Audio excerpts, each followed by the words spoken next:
নমস্কাৰ, মই দুলাল চন্দ্ৰনাথ। মোৰ এজন অতি প্ৰিয় শিক্ষক শ্ৰদ্ধাৰ সৰ্বানন্দ নাথ ছাৰৰ এটি কবিতা পাঠ কৰিব ওলাইছোঁ। আশা কৰোঁ আপোনালোকে কবিতাটি আঁকোৱালি ল'ব। কবিতাৰ শিৰোনাম মই ঠিকনাবিহীন নৈ পৰিয়া অঘৰী পথিক। মই নৈ পৰিয়া অঘৰী পথিক, নৈৰ পাৰে পাৰে শীতল বতাহৰ ঢালে ঢালে খেলি খেলি পাৰ কৰিলোঁ শৈশৱৰ সোণোৱালী দিনবোৰ। পাৰ কৰিলোঁ শীতৰে নৈ পৰিয়া সেমেকা ৰাতি, ফাগুনৰ পছোৱাত ধূলিৰ ধুমুহাত উৰি উৰি আকাশ চুলো। বসন্তৰ উন্মাদনা বুকুত লৈ নৈৰ পাৰে পাৰে নাচিলোঁ খেলিলোঁ। ভৰ বাৰিষা নৈৰ বুকুত নাও খেলি খেলি পাৰ কৰিলোঁ মোৰ শৈশৱৰ সোণোৱালী দিনবোৰ। তথাপি মই ভাগৰুৱা হোৱা নাই। মোৰ তেজৰ ৰন্ধ্ৰে ৰন্ধ্ৰে শিৰাই শিৰাই আজিও বৈ আছে বৰ নৈ। মোৰ বৰ আপোন নৈখনে মোক কিয় প্ৰতাৰণা কৰিলে মই আজিও বুজিব নোৱাৰিলোঁ। সৌ নদীৰ মাজতে আছিল মোৰ গাঁওখন। চহা খেতিয়ক, দিন হাজিৰা কৰা মোৰ বৰদেউতা, খুৰা, দাদাহঁতৰ ঘৰবোৰ তাতেই আছিল।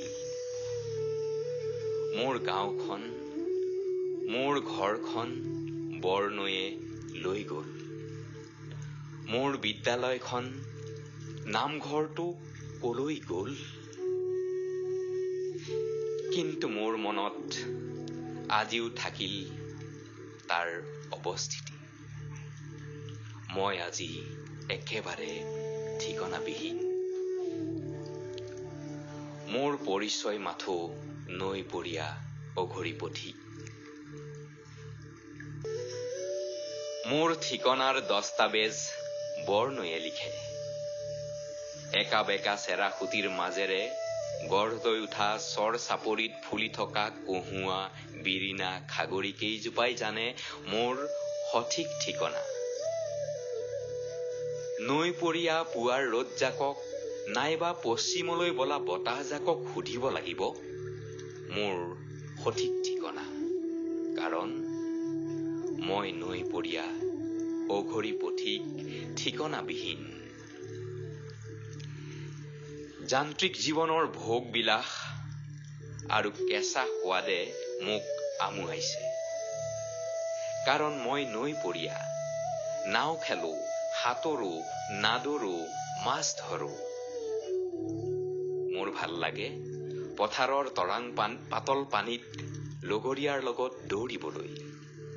মোৰ ভাল লাগে নামঘৰৰ ওচৰৰ মিঠৈ গছজোপাৰ পৰা পুখুৰীৰ পানীত জঁপিয়াবলৈ।